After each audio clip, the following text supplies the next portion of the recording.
பாடுவோம், என் தேவன் எனக்காய் ஏதாவது செய்வார். இல்லையா? இதை செய்யுங்கன்னு கேட்கறது ஒண்ணு இருக்குது, எதையாவது செய்யுங்கன்னு கேட்கறது ஒண்ணு இருக்குது. இல்லையா?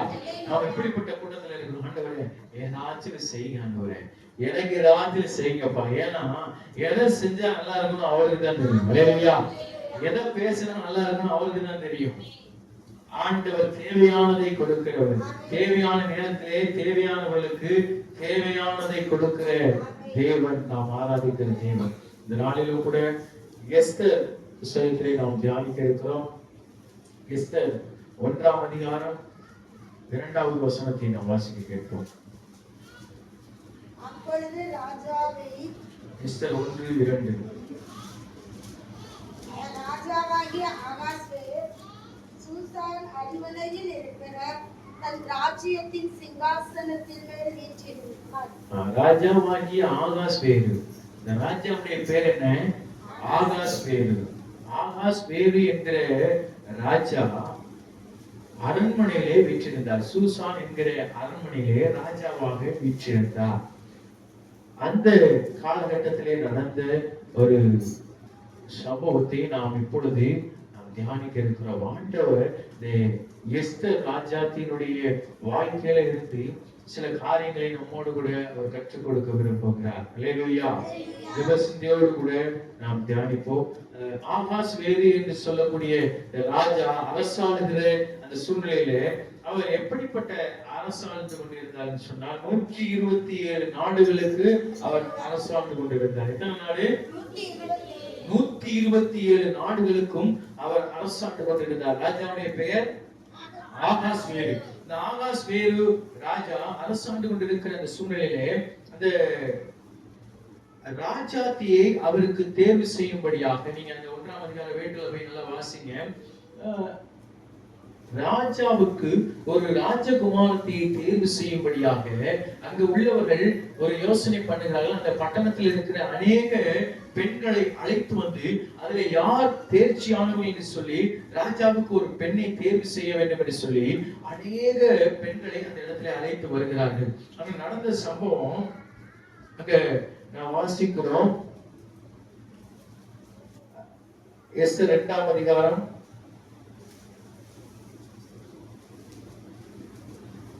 2வது வசனம் வாசிங்க.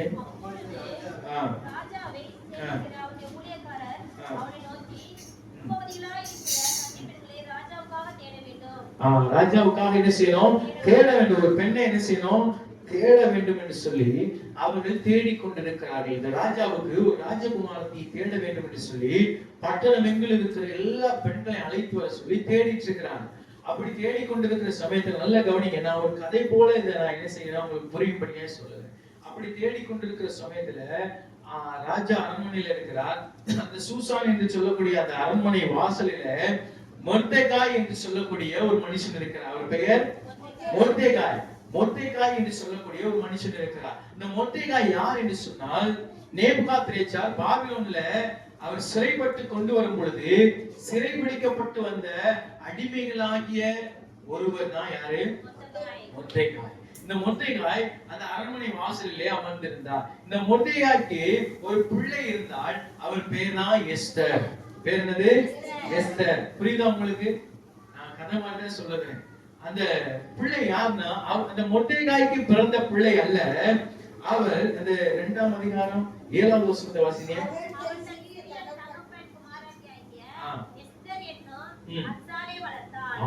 சிறிய தகப்பனாகிய அந்த சிறிய தகப்பனுடைய குமார்த்தியாகிய எஸ்தரை அவர் என்ன செய்தாரு?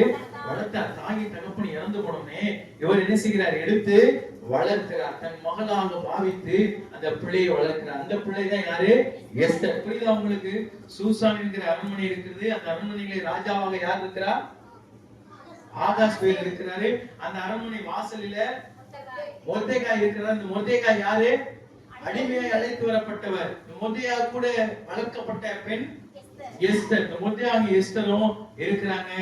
இப்படிப்பட்ட ஒரு சூழ்நிலையில ஒரு பெண்ணை ராஜாவுக்காக தேட வேண்டும் என்று சொல்லி அழைத்து தெரிந்த பொழுது இந்த எஸ்தரும் அந்த பெண்கள்ல ஒருவராக என்ன செய்யப்பட்டால் அனுப்பப்பட்டார். ஆனால் நடந்த காரியம் எஸ்தருக்கு அவருடைய கண்களில் தயவு கிடைத்தது. அல்லேலூயா. 1ஆம் அதிகாரம் 9வது வசனம் வாசிங்க. ராஜஸ்திரியாகிய வஸ்தியும் ஆ. ராஜாவாகிய ஆகாஸ்வேரின் மரணபடியிலே ஸ்திரீகளுக்கு ஒரு விருந்து செய்தாள். 1ஆம் அதிகாரம் 9வது வசனம். வாசிங்க.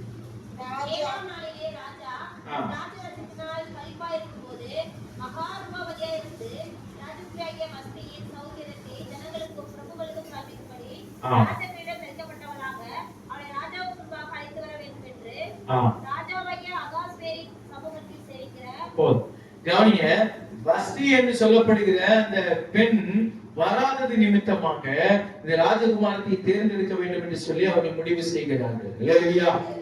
அதுல இன்னும் தொடர்ந்து நீங்க வாசிக்கும் பொழுது ஏன் ஒரு பெண்ணை ராஜாவுக்காக அவர்கள் தேர்வு செய்கிறார்கள் என்பதை குறித்துதான அந்த சம்பவம் அந்த அதிகாரத்துல முழுமையாக இருக்குது. நீங்க வீட்டுல போய் வாசிங்க, சொன்ன நேரம் பார்த்தா.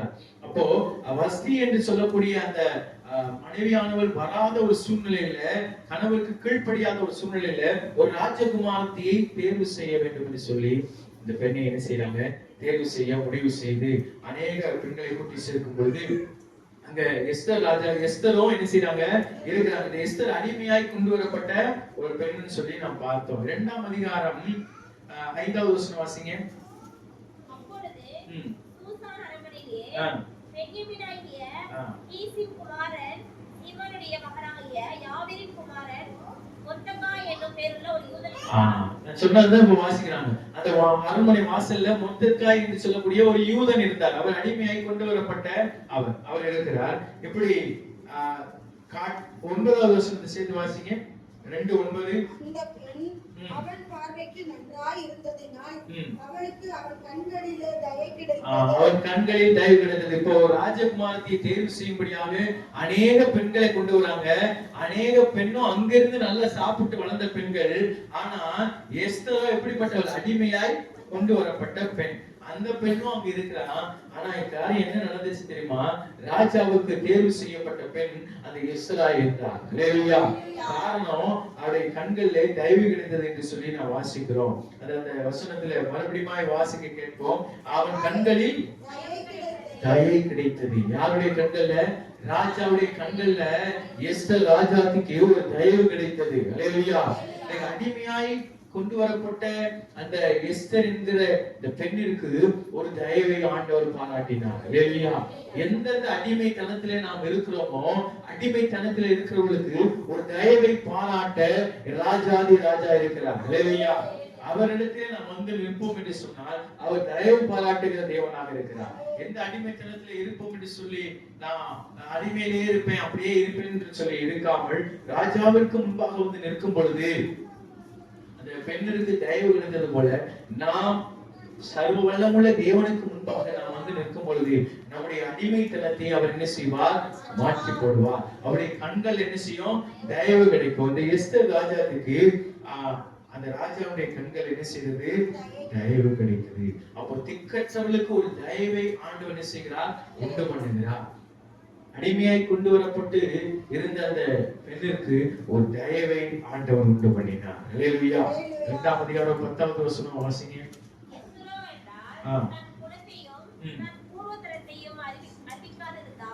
இந்த எஸ்தர் கிட்ட மொர்தெகாய் சொல்லி இருந்தார். நல்லா கவனிச்சுட்டே வாங்க, அப்பதான் புரியும். ஒரு பெரிய ஒரு சம்பவம். இந்த எஸ்தர் கிட்ட மொர்தெகாய் சொல்லி இருந்தாரு, உன்னை ராஜா குமாரத்தைய என்ன செஞ்சுட்டாங்க? தேர்வு பண்ணிட்டாங்க. ஆனா நீ நம்மளை பத்தின எந்த காரியத்தையும் யார்கிட்ட சொல்லாத, ராஜாட்ட சொல்லாத. நான் எங்க இருந்து வந்தேன், எப்படிப்பட்டவன் அப்படின்னு சொல்லி எதையுமே என்ன செய்யாத, சொல்லாத என்று சொல்லி மொர்தெகாய் எஸ்தர் இடத்திலே சொல்லி இருந்தார். அதை அப்படியே எஸ்தர் கீழ்ப்படிந்தார். இல்லையா? இன்றைக்கு அநேகர் சொல்லுகிறது நம்ம கீழ்ப்படுகிறோமா? சில காரியங்களை நாம் சொல்ல வேண்டாம் என்று சொன்ன இந்த காரியங்களை நாம் என்ன செய்வோம்? அப்படியே சொல்லிடுவோம். இதை சொல்லிடாங்க அப்படின்னு சொல்லி யார்கிட்ட சொல்றோமோ அப்படியே நினைச்சிருவோம், சொல்லிடுவோம். ஆண்டவர் சொல்லுகிற நம்ம ஏற்கனவே தியானித்திருக்கிறோம். ஞானவான் சில காரியங்களை என்ன செய்வான்? ரகசியத்தை வெளிப்படுத்த மாட்டான். ரகசியத்தை வெளிப்படுத்தாமல் இருப்பதே நன்மை. இல்லையா? சில காரியங்களை எல்லாரிடத்திலும் கடகடன்னு என்ன செய்யக்கூடாது? சொல்லிவிடக் கூடாது. வேலைக்கு போற இடத்துல கூட ஒரு மேனேஜர் இருப்பாருன்னா அவர்கிட்ட எல்லாத்தையும் என்ன செஞ்சிருவோம்? சொல்லிடுவோம். வீட்டுக்கார சண்டை, நீ சோத்த விட்டு எரிஞ்சிட்டாரு, இதெல்லாம் மேனேஜருக்கு என்ன செஞ்சிடும்? போயிடும். ஏன்னா நான் இருந்ததுனால எனக்கு என்ன செய்யும் தெரியும். இந்த சூழ்நிலைகள் எல்லா விஷயமும் எங்க போயிடும், வேலை பார்க்குற இடத்துக்கு போயிடும், ஓனருக்கு போகும், கூட வேலை பார்க்குறவங்கள்ட்ட போகும், பக்கத்து வீட்டுக்காரங்கள்ட்ட போகும், எல்லாம் போயிட்டே இருக்கும் செய்தி. ஆண்டவர் சொல்லுகிறார், சில விஷயங்களை காத்துக் கொள்வது நன்மை. அல்லேலூயா. காத்துக்கொள்வது நன்மை. இந்த எஸ்தர் ராஜாத்தி ராஜகுமாரத்தியாய் தேர்வு செய்யப்பட்ட பொழுதிலும் மொர்தெகாய் சொன்னாரு, நீ எங்க இருந்து வந்த, எப்படி வந்த, உன் பூர்வீகம் என்ன, எதையுமே என்ன செய்யக்கூடாது, சொல்லக்கூடாது. அதை சொல்லவே இல்லை. ராஜகுமாரத்தியாய் அரண்மனையிலே அவர் வீற்றிருந்தார். அல்லேலூயா. இந்த காலகட்டத்தில் ஒரு சம்பவம் நடக்குது, நீங்க குறித்து வைத்துக் கொள்ளுங்கள். எஸ்தர் புஸ்தகம் 2ஆம் அதிகாரம் 21, 22, 23 வீட்டுல போய் நீங்க வாசிங்க. 23 வாசிங்க. விசாரிக்கப்படுகிற போது அது மெய் என்று காணப்பட்டது. இது நான் புரியும்படியா சொல்லுகிறேன். இப்படிப்பட்ட சூழ்நிலையில இந்த ராஜாவா இருந்தது யாரு? யாரு? ஆகாஸ்வேர். இந்த ஆகாஸ்வேரை கொலை செய்ய வேண்டும் என்று சொல்லி 2 பேர் என்ன செய்றாங்க, திட்டம் போடுறாங்க. ஆகாஸ்வேரை கொலை செய்ய வேண்டும் என்று சொல்லி திட்டம் போடுறது யாருக்கு தெரிந்ததுன்னா, அரண்மனை வாசல்ல இருக்கிற மொர்தெகாய்க்கு தெரிந்தது. இந்த மொர்தெகாய் அதை ஆகாஸ்வேர் ராஜாவிடத்தில் என்ன செய்கிறார், தெரியப்படுத்துகிறோடனே ராஜா என்ன செய்கிறார், கூப்பிட்டு விசாரிக்கிறார். இது நடந்த சம்பவம் உண்மைதானா என்று சொல்லி விசாரிக்கும் பொழுது அதுல பார்க்கிறோம், பித்தானும் தாரேசும் வர்மம் வைத்து அவங்களுடைய பேர் சொல்லப்பட்டிருக்கிறது. இந்த 21ஆம் வசனத்துல 2ஆம் அதிகாரம் 21ல பேர் சொல்லப்பட்டிருக்கிறது. ராஜாவின் அரண்மனை வாசலில் உட்கார்ந்திருக்கிற போது வாசல் காக்கிற ராஜாவின் 2 பிரதானிகளான பிக்தானும் தேரேசும் வர்மம் வைத்து ராஜாவாகிய அகாஸ்வேரின் மீது கை போட வகை தேடினார். அந்த அரண்மனையில உட்கார்ந்து இருக்கிற, அந்த அரண்மனையில இருக்கிற 2 பேரு ராஜாவை மேல கை போட்டு அவரை கொலை செய்வதற்கு என்ன செய்றாங்க, திட்டம் போடுறாங்க.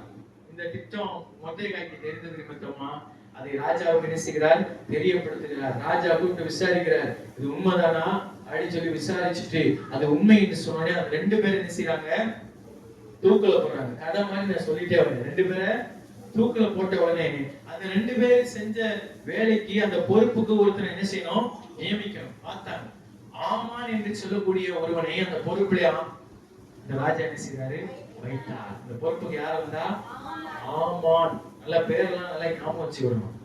ஆமான் என்று சொல்லக்கூடிய ஒருத்தர் பொறுப்புக்கு வர்றாரு. எந்த பொறுப்புக்கு வர்றாரு, அந்த 2 பேர் இருந்த பொறுப்புக்கு ஆமான் வருகிறார்.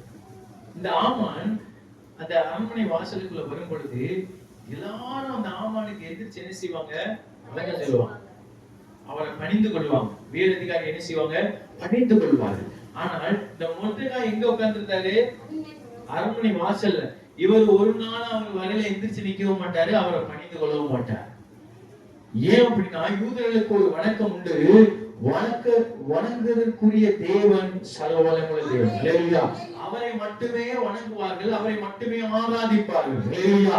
எந்த மனிதனையும் வணங்க மாட்டார்கள். இது யூதருக்கு கொடுக்கப்பட்ட கோட்பாடு. இந்த யூத குலத்திலே வந்த மொர்தெகாய் அவரை நமஸ்கரிக்கவில்லை. யார? ஆமானை. இந்த ஆமான் பார்த்தாரு, நம்ம போற வரோம், ஊரே நமக்கு எந்திரிச்சு என்ன செய்யறான், வணக்கம் கொடுக்கிறான், மரியாதை கொடுக்கிறான், வணங்குறான். ஆனா இந்த மொர்தெகாய் என்ன செய்ய பண்றான், வணங்க மாட்டேங்கிறான்னு சொல்லி மொர்தெகாய் மேல ஒரு கோபம் வந்துருச்சு. யாருக்கு? ஆமானுக்கு ஒரு கோபமும் எரிச்சலும் வந்து இவனை எப்படியாவது என்ன செய்யணும், கொலை பண்ணணும். புரியுதா உங்களுக்கு? நான் கதை மாதிரி சொல்றேன். இவனை எப்படியாவது கொலை செய்யணும். இவனை மட்டும் கொலை செய்யக்கூடாது, இவனுடைய குலத்தையே என்ன செய்யணும், கொலை செய்யணும்னு சொல்லி ஒரு திட்டம் போடுறார். திட்டம் போட்டு ராஜாவிடத்துல போய், ராஜாவே உங்களுக்கு ஒரு காரியம் தெரியுமா, நம்முடைய சட்ட திட்டங்கள் எல்லாம் குழப்பும்படியா ஒரு சில மக்கள் எழுப்பி இருக்கிறாங்க, அவங்களை எல்லாம் கொலை செய்யும்படி நீங்க ஒரு ஆர்டர் போடணும் அப்படின்னு சொல்றேன். உடனே ராஜா என்ன செய்கிறார், தன்னுடைய மோதிரத்தை கலட்டி ஆமான்ட்ட கொடுக்கிறார். யார் இடத்துல கொடுக்கிறாரு? ஆமான்ட்ட கொடுத்து, இந்தா என்னுடைய மோதிரம், நீ அந்த சட்டத்தை எழுதி. நான் ஆரம்பத்துல ஒரு நாடு சொன்னேன், எத்தனை நாடு? 127 நாடுக்கும் இந்த ஆமான் என்ன செய்கிறார், ஒரு லெட்டர் எழுதுறார். என்ன லெட்டர்?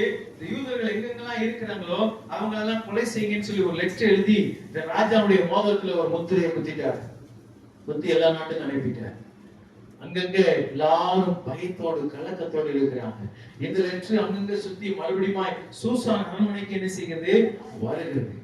இந்த விஷயம் மொர்தெகாய்க்கு என்ன செய்கிறது, தெரிய வருகிறது. மொர்தெகாய் இதெல்லாம் வசனத்துல இருக்கிறத நான் சொல்றேன், ஒரு வருஷமா வாசித்தா லேட்டா. இந்த மொர்தெகாய் என்ன செய்கிறாரு, இந்த எஸ்தரை கூப்பிட்டு இந்த விஷயத்தை சொல்றாரு. எஸ்தரை கூப்பிட்டு இந்த விஷயத்தை சொல்றாரு.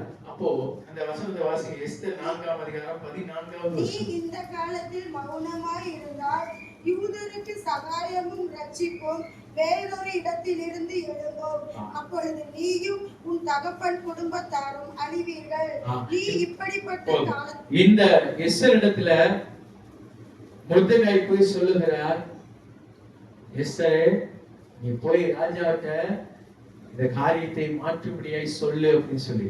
எஸ்தர் ராஜாத்தி பயப்படுகிறாங்க. ஏன் அப்படின்னா ராஜா முன்பாக யார் நிற்க வேண்டும் என்று சொல்லி ஒரு நாளையும் ஒரு தீர்மானத்தையும் அந்த நாட்களை வச்சிருந்தாங்க. அதுக்கு அதை மீறி யாராவது ராஜா முன்னாடி போய் நின்றா அவங்க என்ன செஞ்சிருவாங்க, கொலை செஞ்சிருவாங்க. அப்படிப்பட்ட ஒரு சூழ்நிலையில என்னுடைய நாள் இன்னும் வரவில்லை என்று சொல்லி அவர் கலங்கி கொண்டிருக்கிற வேளையில மொர்தெகாய் சொல்லுகிறார், நீ இந்த காலத்தில் மௌனமாய் இருந்தால், நீ இந்த காலத்தில் மௌனமாய் இருந்தால், அப்போ அந்த காரியத்தை அறிவிக்க வேண்டும் என்று சொல்லி மொர்தெகாய் எஸ்தரிடத்திலே சொல்லுகிறார். முதல்ல ஒரு காரியத்தை சொன்னாரு, இதை நீ சொல்ல வேணாம். எதை சொன்னாரு, தன்னுடைய காரியங்கள் எதையுமே சொல்ல வேண்டாம் என்று சொல்ல அந்த மொர்தெகாய் இப்பொழுது சொல்றாரு, நீ இந்த காரியத்தை ராஜாவுக்கு என்ன செய்ய தெரியப்படுத்து, நீ அறிவிக்கலனா காரியம் தீமையாய் முடிந்து விடும் என்று சொல்லி வார்த்தையை கேட்க நம்மோடு கூட ஆண்டவர் சொல்கிறார், இந்த காலத்திலே நாமும் அறிவிக்கிறவர்களாய் இருக்க வேண்டும். இல்லையா? எதை அறிவிக்கணும், சுவிசேஷத்தை அறிவிக்கிறவர்களாய் இருக்கணும். இந்த காலம் எந்த காலம், இது கடைசி காலம், ஆண்டுடைய வருகையின் காலம், இது செயல்படுகிற காலம். இல்லையா? இது செயல்படுகிற காலம். இது செயல்படுகிற காலத்துல நாம் மௌனமா இருக்க கூடாது, அறிவிக்கணும். சமயம் வாய்த்தாலும் வாய்க்காவிட்டாலும் சுவிசேஷத்தை என்ன செய்யணும், அறிவிக்க வேண்டும் என்று சொல்லி கர்த்தர் சொல்லுகிறார். நாம் அறிவிக்க வேண்டியது நம்ம விழுந்த கடமையா இருக்கிறது. அப்போ எஸ்தர் ராஜாத்தினிடத்துல இந்த மொர்தெகாய் சொல்கிறார், எப்படியாவது சொல்லிருந்தேன். எஸ்தர் பயந்து கொண்டே போய் ராஜாவுக்கு முன்பாக நிற்கிறாங்க. ராஜா முன்னாடி நிற்கும் பொழுது ராஜா செங்கோலை எஸ்தருக்கு முன்பாக என்ன செய்கிறார், நீட்டுகிறார். இல்லையா? இதுக்கு முன்னாடி ஒரு சம்பவம் நடக்குது.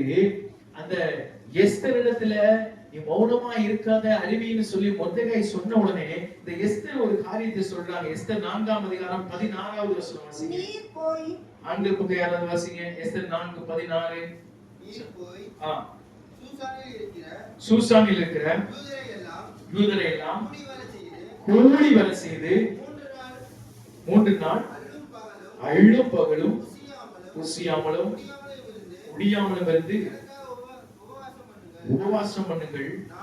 நானும் என் தாதிமாரும் உபவாசம் பண்ணுவோம். இவ்விதமாக சட்டத்தை மீறி ராஜாவினிடத்தில் பிரவேசிப்பேன். ஒரு காரியத்தை செய்வதற்கு முன்பாக உபவாசித்து விட்டு செல்லுகிறார்கள். ராஜாவுக்கு முன்பாக போகும் பொழுது உபவாசித்து விட்டு போகிறார்கள். இந்த எஸ்தர் சொல்லுகிறான், யூத ஜனங்கள் எல்லாரையும் கூப்பிட்டு 3 நாள் என்ன செய்யுங்க, உபவாசம் இருங்க.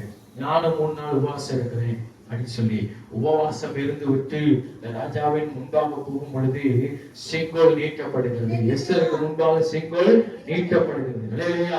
நாம் இன்றைக்கு உபவாசத்தோடு எந்த காரியத்தை செய்தாலும் தேவனுடைய செங்கோல் நமக்கு முன்பாக நீட்டப்படும். உபவாசம் 3 நாள் தேசமே உபவாசம் செய்கிறது. இரவும் பகலும் யூத ஜனங்கள் எல்லாரும் எஸ்தர் என்ன செய்றாங்க, உபவாசம் பண்ணுகிறாங்க. இன்றைக்கு நாம் உபவாசம் செய்வது அவசியமா இருக்கிறது. ஆனால் அது பெருமைக்காக அல்ல, நம்முடைய கர்த்தருடைய வார்த்தையின்படியாய் நாம் என்ன செய்ய வேண்டும், உபவாசித்து ஜெபித்த பொழுது அநேக அற்புதங்கள் நடந்ததை நாம் பார்க்கிறோம். இன்னைக்கு நம்முடைய வாழ்க்கையில நாம் உபவாசித்து சில காரியங்களுக்காக ஜெபிக்கும் பொழுது மனுஷர் கண்களே தயவை ஆண்டவர் உண்டு பண்ணுவார். நீ போய் பேச முடியாதத ஆண்டவர் உனக்காக போய் பேசுவார். இந்த எஸ்தர் ராஜாத்தி முன்னாடி நிற்க முடியாத ஒரு சூழ்நிலை தான். ஆனால் உபவாசித்து விட்டு போய் நின்ற பொழுதோ செங்கோல் நீட்டப்பட்டது. செங்கோலை போய் எஸ்தர் ராஜாத்தி தொடுகிறார்கள். தொட்ட உடனே வார்த்தை என்ன தெரியுமா, உனக்கு என்ன வேணும்னு கேட்கிறார்கள். உனக்கு என்ன வேணும்? எப்போ உபவாசம் இருந்து தேவனுடைய சமூகத்துல போய் நிற்கிறோமோ அப்பொழுது தேவனுடைய கோல் நமக்கு நேராக நீட்டப்படும். அல்லேலூயா. தாவீது சொல்கிறார், உம்முடைய கோலும் உமது தடியும் என்னை தேற்றும் என்று சொல்லி. இந்த செங்கோல் எஸ்தரை தேற்றினது, யூத ஜனங்களை தேற்றினது. கலக்கத்தோடு பயத்தோடு போய் நின்ற அந்த எஸ்தருக்கு முன்பாக செங்கோல் நீக்கப்பட்டது. அல்லேலூயா. எஸ்தர் 5:2 வாசிங்க. ராஜா ராஜஸ்திரியாகிய எஸ்தர் குற்றத்தில் இருக்கிறதை கண்டபோது அவளுக்கு அவன் கண்களில் தயை கிடைத்ததினால் ராஜா தன் கையில் இருக்கிற ஒரு செங்கோலை எஸ்தரிடத்தில் நீட்டினான். தயவு கிடைத்ததினால் செங்கோலை எஸ்தரிடத்தில் நீட்டினான். அல்லேலூயா. இன்னைக்கு உங்களுக்கு எனக்கு முன்பாக ஒரு செங்கோல் நீட்டப்படுகிறது. எத்தனை பேர் விசுவாசிக்கிறீங்க? அல்லேலூயா. அவருக்கு முன்பாக உபவாசம் இருந்து ஜெபித்து கண்ணீரோடு தியாகத்தோடு வந்து நிற்கிற உங்களுக்கு எனக்கு முன்பாக ஒரு செங்கோல் நீட்டப்படுகிறது. அந்த செங்கோல் என்ன உண்டு பண்ணுகிறது? தொடர்ந்து வாசிங்க. அப்பொழுது எஸ்தர் கிட்ட வந்து செங்கோலை நுனியை தொட்டாள். நுனியை தொட்டால் ராஜா அவளை நோக்கி, எஸ்தர் ராஜாத்தியே, உனக்கு என்ன வேண்டும்? நல்லா கவனிங்க பார்ப்போம். இன்னைக்கு ஆண்டவர் சொல்லுகிறார், இந்த குருடனை பார்த்து கேட்டார், நான் உனக்கு என்ன செய்ய வேண்டும்? அல்லேலூயா. ஏன்னா அவன் முதல்ல கூப்பிடுறான், ஆண்டவரே எனக்கு இறங்குங்கள்னு சொல்லி. கூட இருந்தவளா சத்தம் போடுறான், சத்தம் போட பேசாம இருங்க அப்படின்னு சொல்லி கூட சத்தத்தை உயர்த்துகிறான். பின்னும் உரத்த சத்தமாய் ஆண்டவர் நோக்கி கூப்பிடும் பொழுது ஆண்டவர் நிற்கிறார். நின்று திரும்பி பார்த்து அவனை கூப்பிடுவாங்க அப்படின்னு கூட்டிட்டு வந்து, நான் உனக்கு என்ன செய்ய வேண்டும்? அல்லேலூயா. எப்ப ஆண்டவர் நின்றுட்டாரோ, எப்போ ஆண்டவர் திரும்பிட்டாரோ, எப்போ ஆண்டவர் நம்மளை அழைச்சிட்டாரோ அவர் கொடுக்காம விட மாட்டார். இல்லையா? இன்றைக்கு உங்களுக்கு எனக்கும் ஒரு செங்கோலை ஆண்டவர் நீட்டுகிறார், ஒரு தயவு பாராட்டுகிறார். உபவாசத்தோடு அவர் மத்தியில வந்து நிற்கிற ஒவ்வொருவருக்கும் அவர் ஒரு செங்கோல் வைத்திருக்கிறார். இல்லையா? அந்த செங்கோல் துளிர்க்கிறதா இருக்கிறது. அதை எஸ்தர் ராஜாஜி தொட்ட பொழுது அவர் சொன்ன வார்த்தை, உனக்கு என்ன? இந்த வார்த்தையை கேட்கிற உங்களிடத்திலும் என்னிடத்திலும் பரிசுத்த ஆவியானவர் விளம்புகிற காரியம், உனக்கு என்ன வேணும்? உனக்கு என்ன வேணும்னு ஆண்டவர் கேட்கிறார். இல்லையா? உனக்கு நான் என்ன செய்ய வேண்டும்? உனக்கு என்ன செய்ய வேண்டும் என்று சொல்லி இருதயத்தில் இருக்கிற காரியங்கள் வெளிப்படையாய் அந்த இடத்திலே வெளியே வருகிறது. இல்லையா? உடனே எஸ்தர் ராஜாத்தி என்ன செய்தார்கள் தெரியுமா? உடனே அந்த காரியத்தை சொல்லவில்லை. நல்லா கவனிக்கிறீங்களா? ஒரு விருந்து வைக்கிறேன் ராஜா, அந்த விருந்துக்கு நீங்களும் அந்த ஆமானும் என்ன செய்யணும்? வரணும், வீட்டுக்கு வரணும், வந்து சாப்பிட்டுட்டு அதுக்கப்புறமா நான் எனக்கு வேண்டியதை கேட்கிறேன்னு சொல்றான். சரி அப்படின்னு சொல்லிட்டு ராஜா சொல்றாரு, ஆமான் கூப்பிடுங்க, ஆமான் இன்னைக்கு விருந்து இருக்குது போன்னு சொன்னே. ஆமானுக்கு பெரிய சந்தோஷம். என்ன சந்தோஷம்? ராஜா கூட நான் என்ன செய்யறேன்? விருந்துக்கு போறேன், வேற யாரையும் கூப்பிடல. கூப்பிட்டது யாரு? ராஜாத்தி. ராஜாத்தி என்ன செஞ்சிருக்காங்க? ராஜாவை என்னை மட்டும் தான் கூப்பிட்டு இருக்காங்கன்னு பெரிய சந்தோஷமா பெருமை பாராட்டி விட்டு செல்லும் பொழுதும் மொர்தெகாயை பார்க்கிறார். அவர் எனக்குன்னு உட்கார்ந்திருக்கிறார். எல்லாரும் எந்திரிச்சு என்ன செய்யறான்? ஆமானை பார்த்து வணக்கம் போடுறான், கும்பிடுறான், பணிந்து கொள்றான். ஆனா மொர்தெகாய் பணிந்து கொள்ளவில்லை. உடனே ஒரு கோபம், உரத்த கோபம் என்ன செய்தது? எழுந்தது. 5:9 வாசிங்க.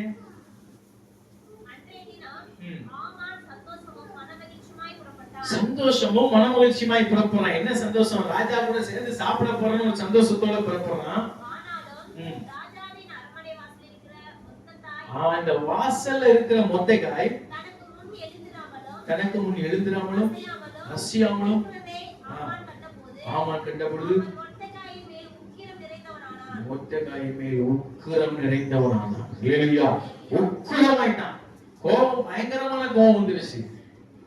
கோபம் பயங்கரமா வந்துருச்சு. மொர்தெகாய் எழுந்து நம்மள மரியாதை செலுத்தவில்லை என்று சொல்லி இந்த ஆமானுக்கு மொர்தெகாய் மேல பயங்கரமான கோபம் வந்ததுனால நேரா வீட்டுக்கு போறாரு. வீட்டுக்கு போய் மனைவிட்டையும் கூட இருந்த பொண்ணை விஷயத்தை சொல்றாரு. நான் ராஜா கூட விருந்து சாப்பிட போறேன், எஸ்தர் ராஜாத்தி என்ன கூப்பிட்டு இருக்கிறாங்க. ஆனா அந்த அரண்மனை வாசல்ல ஒருத்தன் உட்கார்ந்து இருக்கிறான், பிச்சைக்காரன் போல அடிமையாகி வந்த ஒன்றுமில்லாத ஒருத்தன் உட்கார்ந்து இருக்கிறான். அவன் என்ன செய்யறான்? என்னை எழும்பி நின்று வணங்க மாட்டேங்கிறான், மரியாதை செலுத்த மாட்டேங்கிறான்னு சொல்லி சொன்ன பொழுது அது எனக்கு ரொம்ப விஷயமா இருக்குன்னு சொன்ன பொழுது அவங்க மனைவி கூட இருந்தவங்களும் ஒரு யோசனை சொல்றாங்க. என்ன யோசனை தெரியுமா? ஒரு தூக்கு மரத்தை ரெடி பண்ணுங்க, 50 அடி தூக்கு மரம். எத்தனை அடி? 50 அடியில ஒரு தூக்கு மரத்தை ரெடி பண்ணி நீ ராஜாட்ட போய் நாளைக்கு சாப்பிடும் பொழுது சொல்லுங்க, ராஜாவே இவனை என்ன செய்யுங்க, தூக்குல போடுங்க. யார தூக்குல போடணும்? மொர்தெகாய். இந்த வாசப்படியில உட்கார்ந்து இருக்கிற மொர்தெகாய் யாரு, அவன் என்ன செய்யறான், ராஜா அரண்மனையுடைய கட்டளைகளுக்கு கீழ்ப்படிய மாட்டேங்கிறான்னு சொல்லி அவனை தூக்குல போடுங்கன்னு நீங்க சொல்லுங்க. அதுக்காக ஒரு தூக்கு மரத்தை ரெடி பண்ணுவோன்னு ஒரு தூக்கு மரத்தை ரெடி செய்தா. தூக்கு மரத்தை தயார் பண்ணது யாரு? ஆமான். ஒரு தூக்கு மரத்தை தயார் பண்ணுங்க. 50 அடி தூக்கு மரத்தை தயார் பண்ணி மனசுக்குள்ள நினைக்கிறார். தூக்கு மரத்தை என்ன செய்யாச்சு? தயார் பண்ணியாச்சு. இப்ப ராஜா கூட சாப்பிடும் பொழுது என்ன சொல்லணும்? ராஜாவே இந்த மொர்தெகாய தூக்குல போடணும்னு சொல்லணும், தூக்குல போட்டணும்னு சொல்லி அப்படி நினைச்சுக்கிட்டு போகும் பொழுது சாப்பிட்டாச்சு. சாப்பிட்டு முடிச்சோடனே ராஜா கேட்கிறாரு, எனக்கு என்ன செய்யணும் அப்படின்னு சொல்லி மறுபடியும் 2வது ஒரு விருந்து பண்றாங்க. எஸ்தர் ராஜாக்கு 2வது ஒரு விருந்து. ராஜாவே நீங்க என்ன செய்யணும், மறுபடியும் என்ன செய்யணும், சாப்பிட வரணும், அப்போ நான் கேட்பேன் அப்படின்னு சொல்லி மறுபடியும் சாப்பிட்டு விட்டு செல்லும் பொழுது அந்த சாப்பிடுகிற சூழ்நிலைக்கு முன்பாக ஒரு சம்பவம் நடக்குது. ராஜா போய் ராத்திரி என்ன செய்யறாரு, படுத்து தூங்குறாரு. தூக்கம் வரல. அவரு ராஜாக்கு தூக்கம் வரல. வரலனே அந்த நாட்கள்ல ஒரு பழக்கம் உண்டு, டைரி. டைரி என்று சொன்னா நடக்கிறதெல்லாம் என்ன செய்வாங்க, எழுதி வைப்பாங்க. நடக்கிறதெல்லாம் எழுதி வைப்பாங்க. அப்போ 6ஆம் அதிகாரம் 1ஆவது வசனம் வாசிங்க. அந்த ராத்திரியிலே ராஜாவுக்கு நித்திரை வராதபடியினால் கால வர்த்தமானங்கள் எழுதியிருக்கிற நடபடி புத்தகத்தை கொண்டு வர சொன்னார். கால வர்த்தமானம், அதாவது இதுக்கு முன்னாடி நடந்ததெல்லாம் எழுதி வச்சிருக்கிற அந்த புத்தகத்தை எடுத்துட்டு வந்து ஒரு ஆள் வாசிக்க சொல்றாரு ராஜா. இதுக்கு முன்னாடி நடந்ததெல்லாம் வாசிப்பா, எனக்கு தூக்கம் வரல, காலையில எந்திரிச்சு எங்க போனோம், எஸ்தர் ராஜா சாப்பிடுறதுக்கு வேற போனோம் அப்படின்னு சொல்லிட்டு ராத்திரியில ஒருத்தரை கூப்பிட்டு வாசிக்க சொல்றாரு. அப்ப திறந்து ஒரு சம்பவம் வாசிக்கப்படுது. என்ன சம்பவம்? நான் ஆரம்பத்திலே சொன்னேன். 2 பேரு ராஜா மேல கை போட வகை தேடினாங்க.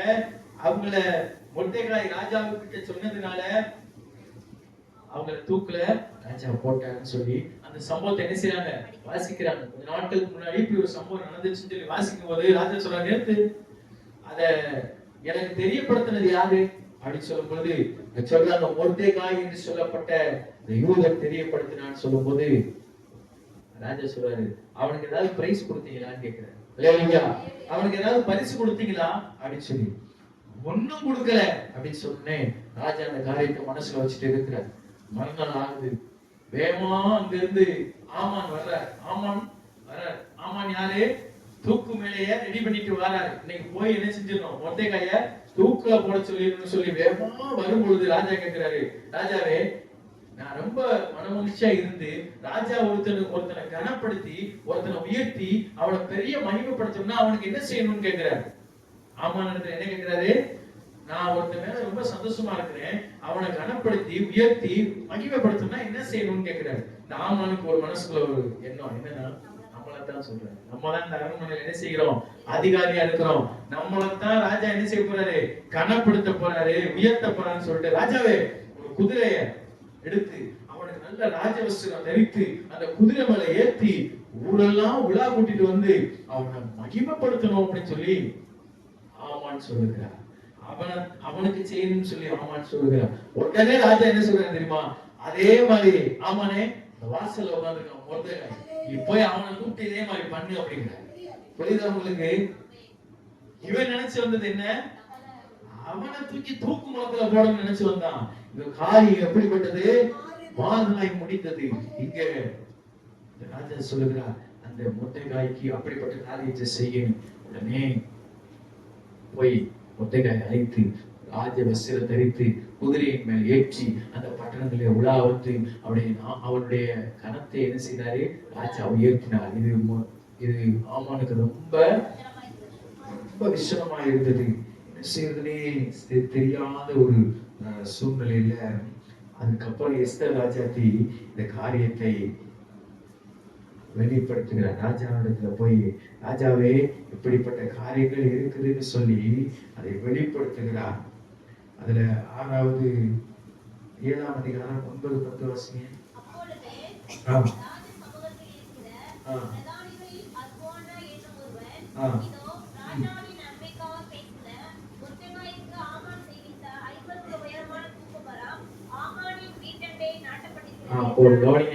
இப்போ எஸ்தர் ராஜாத்தி இந்த சம்பவத்தை என்ன செஞ்சுட்டாங்க, ராஜாவிடத்துல சொல்லிட்டாங்க. சொன்ன உடனே ராஜா எனக்கு தெரியாம இப்படி ஒரு சட்டத்தை எழுதி எத்தனை நாடு 120 நாடுகளுக்கும் அனுப்பி முத்திரையை போட்டவன் யாரு, அவனுக்கு தண்டனை கொடுக்கணும்னு சொல்லும் பொழுது இந்த ஆமான் தான். எஸ்தர் ராஜா சொல்றாங்க, இந்த ஆமான் தான் அப்படி செஞ்சான் அப்படின்னு சொன்ன உடனே அவனுக்கு தண்டனை கொடுக்க வேண்டும் என்று சொல்லி நினைத்த பொழுது, இப்ப நம்ம வாசிச்சோம், அவனுக்கு என்ன தண்டனை கொடுக்கலாம்னா, அவன் இந்த மொர்தெகாய எப்படியாவது தூக்குல போடணும்னு சொல்லி எங்க செஞ்சு வச்சிருக்கான், அவன் வீட்டு வாசல்லே செஞ்சு வச்சிருக்கான் பாருங்க. இன்னைக்கு வீட்டு வாசல்ல எனக்கு ஏதோ செஞ்சு வச்சுட்டாங்கன்னு சொல்லி நிறைய பேர் என்கிட்ட ஒரு அம்மா வந்தாங்க, பாஸ்டர் வீட்டு வாசல்ல ஏதோ செஞ்சு வச்சுட்டாங்க, தகடு வச்சுட்டாங்க, வீட்டு வாசல்ல எலுமிச்சம்பழம் வச்சுட்டாங்க. ஆண்டவர் சொன்னாரு, வீட்டு வாசல்ல வச்ச ஏதோ என்ன செய்யாது, பலிக்காது. அல்லேலூயா. இங்க வீட்டு வாசல்ல தான் வைக்கிறான். என்ன வைக்கிறான்? தூக்கு மரத்தை வச்சுட்டான். வீட்டு வாசல்ல தூக்கு மரத்தை வச்சுட்டான். யாருக்கு வச்சது? மொர்தெகாய்க்காக ஆமான் வச்சது. ஆனால் காரியம் என்ன நடந்தது தெரியுமா? அந்த கட்டளை வெளிப்பட்டது. இந்த மொர்தெகாய்க்காக ஆமான் சேவித்த அந்த தூக்கு மரத்திலே இந்த ஆமானையே போடணும்னு சொல்லி பிடித்தார்கள். இந்த ஆமானை அவன் செய்த தூக்கு மரத்திலே அவனையே தூக்க விட்டார்கள். இன்றைக்கு கர்த்தருடைய பிள்ளைகளுக்கு விரோதமாய் எழுப்பி வருகிற காரியங்கள் வாய்க்காதே போகும். எத்தனை பேர் விசுவாசிக்கிறீங்க? நமக்கு எதிராக ஒரு திட்டம் போடணும். அவன் அநேக நாள் திட்டம் போட்டுட்டே இருந்தான். யாரு? ஆமான். போகும்போதும் வரும்போதும் இந்த மொர்தெகாயை பார்த்து இவனை எப்படியாவது கொல்லணும், இவனை மட்டும் கொல்லக்கூடாது, இவன் வம்சத்தையே அழிக்கணும்னு முடிவு பண்ணான். இல்லையா? ஆண்டவர் என்ன செய்தார் தெரியுமா? தொடர்ந்து வீட்டுல வாசிங்க. அவன் மாத்திரமல்ல, அவனுடைய 10 பிள்ளைகளை தூக்கிலிட்டார். அவன் வம்சமே அழிந்து போனது. இது கேட்க பயங்கரமா தான் இருக்கும். ஆண்டுடைய பிள்ளைகளுக்கு விரோதமாய் ஒருவன் எழுதுவான் என்று சொன்னால் சேனைகளை காத்து அவர்களுக்கு விரோதமாய் வைராக்கியம் பாராட்டுவார். நீங்களும் நானும் ஆராதிக்கிற தேவன் சாதாரணமானவர் அல்ல, அவர் சர்வவல்லமை உள்ளவர். உனக்கு விரோதமாய் எந்த ஆயுதம் உருவாக்கப்படுதோ அந்த ஆயுதத்தை வச்சு உருவாக்குனவனே ஒண்ணு தெரியாம அடிச்சுக்குவார். உருவாக்குனவனையே வச்சு உருவாக்கின காரியத்தை அழிக்கிற தேவன் சர்வவல்லமை. ஆமான் மொர்தெகாயை தூக்கிலிட வேண்டும் என்று சொல்லி நினைத்தான். ஆனா அவனே நினைச்சான், தூக்கில் தூக்கினான், மரித்து போனான். இந்த வார்த்தை கேட்கிற அன்பானவர்களே, ஆண்டவர் நமக்கு உணர்த்துகிற காரியம் இந்த எஸ்தர் ராஜாத்தை போல நம்முடைய வாழ்க்கையிலும் நாம் தேவனுக்கு முன்பாக உபவாசத்தை ஜெபித்து சில காரியங்களை நாம் செய்யும் பொழுது, ஆண்டவருடைய வார்த்தையின்படியாய் நாம் செய்யும் பொழுது நிச்சயமாக நமக்கு விரோதமாய் உருவாக்கப்படுகிற ஆயுதங்கள் வாய்க்காதே போகும். உடனே ஒரு சம்பவம் நடக்குது. அந்த ராஜா தன்னுடைய மோதிரத்தை முதல்ல யாருக்கு கொடுத்திருந்தார்னா ஆமானுக்கு கொடுத்திருந்தார். அந்த மோதிரத்தை புடுங்கி மொர்தெகாய்க்கு கொடுத்தார். கொடுத்து என்ன சொன்னா தெரியுமா? மொர்தெகாய், நான் போட்ட ஆர்டரை கேன்சல் பண்றதுக்கு யாருக்கு அதிகாரம் கிடையாது. ஆனா நீ என்ன செய்ய, ஒரு ஆர்டர் எழுதி இந்த மோதிரத்தை நீ வச்சு ஆர்டரை குத்து அப்படின்ட்டாங்க. குத்தி 127 நாடுகளுக்கு அனுப்புன்னு சொல்லி.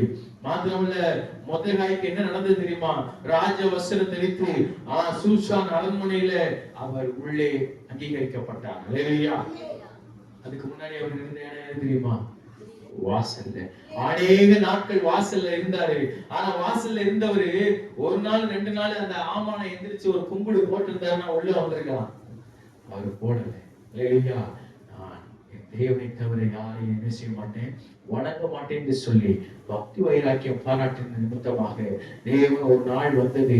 எந்த வாசல்ல உட்கார்ந்தாரோ அந்த அரண்மனைக்குள்ளே அதிகாரியாக அவரை ஆண்டவர் அழைத்து வந்தார். அல்லேலூயா. 8ஆம் அதிகாரம் 2வது வசனம் வாசிங்க. ராஜா ஆமானின் கையிலிருந்து வாங்கி கொண்ட தம்முடைய மோதிரத்தை எடுத்து அதை மொர்தெகாய்க்கு கொடுத்தான். எஸ்தர் மொர்தெகாயை ஆமானின் அரண்மனைக்கு அதிகாரியாக வைத்தார். அல்லேலூயா. ஆண்டவருக்கு அதிகாரி ஆக்குறது லேசான காரியம். பக்கத்துல இருக்கவங்க பார்த்து சொல்லுங்க, உன்னை அதிகாரி ஆக்குறது ஆண்டவருக்கு லேசான காரியம். அல்லேலூயா. அவருக்கு அதிகாரி ஆக்குறது ரொம்ப பிடிக்கும். யார் அதிகாரி ஆக்குவார்னா அற்பமானவங்களை அதிகாரி ஆக்குவார். அல்லேலூயா. அதிகாரி ஆகணும்னு சொல்லி ஆசைப்படுறவனை அதிகாரி ஆக்க மாட்டாரு. அற்பமா இருக்கிறவங்களை அதிகாரியாக ஆண்டவர் உயர்த்துவார். அல்லேலூயா. அதுக்கு முன்னாடி இந்த மொர்தெகாய் யாருன்னு யாருக்குமே தெரியாது. அவர் அதிகாரியாய் வந்ததுக்கு அப்புறம் எல்லாருக்கும் தெரியுது இல்லையா? அதுக்கு முன்னாடி இந்த எஸ்தர் யாருன்னு யாருக்கும் தெரியாது. ஆனா ராஜகுமாரத்தியாய் வந்ததுக்கு பிற்பாடு எல்லாருக்கும் தெரிந்தது. தாவீது யாருன்னு யுத்த காலத்துல இருக்கும்போது யாருக்கும் தெரியாது. அவன் ஒரு சின்ன பையனா தான் எல்லாரும் பார்த்தாங்க. எல்லாரும் திரள் கூட்ட சேனையா இருக்கும்போது தாவீது யாருக்கும் தெரியாது. ஆனா எப்ப கோலியாத்து கீழே விழுந்தானோ அப்ப தாவீது யார் என்பதும் தாவீது கூட யார் இருக்கிறார் என்பதும் இஸ்ரவேல் ஜனங்களுக்கு மாத்திரமல்ல அங்க இருக்கிற சுற்று வட்டார பட்டணங்களுக்கு தெரிந்தது. அல்லேலூயா. ஆண்டவர் நமக்கான ஒரு காரியத்தை செய்யும் பொழுது நமக்கு மாத்திரமல்ல நம்மளுடைய சுற்றி வட்டாரத்திற்கும் ஆண்டவர் யாரும் தெரியும். அல்லேலூயா. ஆண்டவர் அப்படியே செய்கிற தேவன். ஒரு வசனத்தை வாசித்து நாம் முடிப்போம். 9ஆம் அதிகாரம் 1வது வசனம். ராஜாவின் வார்த்தையின்படியும் அவனுடைய கட்டளையின்படியும் செய்யப்படுவதற்கு ஆதாம் மாதம் என்கிற 12ஆம் மாதம் 13ஆம் தேதியிலே யூதரின் மனிதர் அவர்களை மேற்கொள்ளலாம் என்று நம்பினார்களே. அந்த நாளில் தானே யூதரானவர்கள் தங்கள் பகைவரை மேற்கொள்ளும்படிக்கு காரியம் மாறுதலாய். எந்த நாள்ல யூதர்களை பூரா கொல்லணும்னு சொல்லி அவங்க முடிவு பண்ணாங்களோ அதே நாள்ல அவங்க பூரா மரித்து போனாங்க. அல்லேலூயா. காரியம் மாறுதலாய் முடிந்தது. அல்லேலூயா. இன்றைக்கு நாம் கணங்கி கொண்டிருக்கிற காரியம் மாறுதலாய் முடியும். எத்தனை பேர் விசுவாசிக்கிறீங்க? காரியம் மாறுதலா முடியும். இப்படி ஆயிருமோன்னு சொல்லி ஒருவேளை பயந்து கொண்டிருக்கலாம். அப்படி ஆகாதுன்னு ஆண்டவர் சொல்லுகிறார். அல்லேலூயா. காரணம் தேவ சமூகத்திலே வந்து உபவாசம் பண்ணி ஜெபித்து முழங்கால் படியிட்டு கண்ணீரை அவருக்கு முன்பாக வடிக்கிற ஒவ்வொரு தேவ பிள்ளைகளுக்கும் ஆண்டவர் சொல்லுகிற பதில் காரியம் மாறுதலாய் முடியும். அல்லேலூயா. அவன் நினைச்சது நடக்காது, நான் நினைச்சது நடக்கும்னு ஆண்டவர் சொல்லுகிறார். எத்தனை பேருக்கு புரியுது? அவன் நினைச்சது நடக்காது, நான் நினைச்சது நடக்கும்னு ஆண்டவர் சொல்லுகிறார். ஏன்னா உலகத்தில் இருப்பவனிலும் உங்களுக்குள் இருக்கிறவர் பெரியவர். உலகத்தில் இருப்பவனிலும் நமக்குள் இருக்கிறவர் பெரியவர். அல்லேலூயா. காரியம் மாறுதலாய் முடிந்தது. இன்னைக்கு நம்முடைய வாழ்க்கையில காரியம் மாறுதலாய் முடியும். இப்படி ஆயிருமோன்னு சொல்லி சில காரியங்களை பயந்து கொண்டிருக்கலாம். அந்த எஸ்தருடைய ஜனங்களுக்கு ஒரு பயம் உண்டாச்சு. எல்லாரும் நம்மளை என்ன செய்வாங்க? அழித்து போடுவார்கள் என்று சொல்லி. ஏன்னா கட்டளை வந்துருச்சு, ஆர்டர் வந்துருச்சு, அழிச்சு போடுவாங்கன்னு சொல்லி. எந்த ஆர்டர் வந்தாலும் அந்த ஆர்டர் யாரு போட்டாங்களோ அவரை வச்சு ஆர்டரை மாத்த என் தேவனால் முடியும். அல்லேலூயா. எந்த ஆர்டர் உங்களுக்கு விரோதமா இருக்குதோ, எந்த தீர்ப்பு உங்களுக்கு விரோதமா இருக்குதோ, இந்த வார்த்தை கேட்கும் போது ஆண்டவர் சொல்லுகிறார் அந்த தீர்ப்பை மாற்ற என் நியாயாதிபதியினால் முடியும். அல்லேலூயா. எந்த ஜட்ஜு கொடுக்க முடியாத தீர்ப்பை என் தேவன் கொடுப்பார். அல்லேலூயா. உனக்காக நியாயம் செய்கிறவர் உண்டு, உனக்காக தீர்ப்பு செய்கிறவர் உண்டு. அவர் சொல்லுகிறார் காரியத்தை மாறுதலாய் முடிய பண்ணுவேன். நீ நம்புகிறது கர்த்தராலே வரும். விசுவாசிக்கிறவனுக்கு எல்லாம் கூடும். ஒண்ணு இல்லாதது போலதான் தெரியும், ஒண்ணு நடக்காது போலதான் தெரியும். வாசல்லே ரொம்ப நாள் உட்கார்ந்து இருக்க மாதிரி தான் தெரியும். நாள் வரும், வாசல்ல இருக்கிறவன் அரண்மனைக்குள்ள அதிகாரியாய் உயர்த்துவார். அல்லேலூயா. ஆமா, சிறைச்சாலையில இருக்கிறது போலதான் தெரியும், குழியில தள்ளப்பட்டது போலதான் தெரியும். நாள் வரும், அதே கையில அளந்து கொடுக்க வைப்பார் ஆண்டவர். அல்லேலூயா. பிச்சை எடுப்பது போலதான் தெரியும், ஒன்றும் இல்லாதது போலதான் தெரியும். நாட்கள் வரும், ஆண்டவர் அங்கீகரித்து உயர்த்துகிற ஸ்தலத்திலே அநேகர் வந்து நிற்கிறதை உன் கண்கள் மாத்திரமல்ல உன்னை சுற்றியுள்ள கண்களும் காணும். அல்லேலூயா. ஆண்டவர் சொன்னார் யோசுவாவோடு, நான் உன்னோட கூட இருக்கிறதை உன்னை சுற்றியுள்ள ஜனங்கள் கண்கள் பார்க்கும்படிக்கு அவர்கள் கண்களுக்கு முன்பாக உன்னை மேன்மைப்படுத்துவேன். அல்லேலூயா. அவங்க கண்ணுக்கு முன்னாடி உன்னை மேன்மைப்படுத்துவேன் ஆண்டவர் சொல்லுகிறார். அல்லேலூயா. எவன் அழிக்கணும்னு நினைச்சானோ அவனை ஆண்டவர் அழித்து விட்டார். இன்றைக்கு உங்க ஊழியத்தை எவன் அழிக்கணும்னு நினைக்கிறானோ அவனை ஆண்டவர் அழித்து போடுவார். அல்லேலூயா. உங்க குடும்பத்தை யார் அழிக்க வேண்டும் என்று சொல்லி திட்டமிடுகிறானோ அவனை ஆண்டவர் அழித்து போடுவார். உங்களை தூக்கல போடணும்னு நினைச்சு உங்க மேல வன்மமாய் வக்கரமாய் இருக்கிற ஒவ்வொருவரையும் காரியத்தையும் மாறுதலாய் முடிய பண்ணுகிற சர்வவல்லமையுள்ள தேவன். இஸ்ரவேல் ஜனங்களுக்கு விரோதமாக ஆயுதங்களை தீவட்டிகளை பிடிச்சிட்டு வர்றாங்க. ஆண்டவர் பார்க்கிறார், கீழ்காற்றை அனுப்புகிறார். எந்த ஆயுதத்தை பிடித்துக் கொண்டு அவர்கள் இவர்களை மேற்கொள்ள வருகிறார்களோ அதே ஆயுதத்தை கொண்டு அவர்களுக்குள்ளே அடித்துக் கொண்டு சாகிறார்கள். அல்லேலூயா. அவரெல்லாம் அடிச்சிட்டு செத்துறான், ஒரு ஆள் உயிரோடு இல்லை. அல்லேலூயா. யுத்தம் கர்த்தருடையது. ஆண்டவர் சொல்கிறார், நீ யுத்தம் பண்ணாத, நீ செய்ய வேண்டியதெல்லாம் வாசப்படியில காத்திரு. வேறிடத்தில் 1000 நாள் வாழ்வதை விட உம்மிடத்தில் ஒரு நாள் மேலானது. வேறிடத்தில் 1000 நாள் வாழ்வதை விட உம்மிடத்தில் ஒரு நாள் மேலானது. ஒவ்வொரு நாளும் உமது இல்லத்தில், ஒவ்வொரு நாளும் உமது இல்லத்தில் வாசலை காத்திருப்பேன். ஆமென், வாசலை காத்திருப்பேன். வாசலை காத்திருப்பேன். ஆமென், வாசலை காத்திருப்பேன். ஆறுதலின் தெய்வமே, உம்முடைய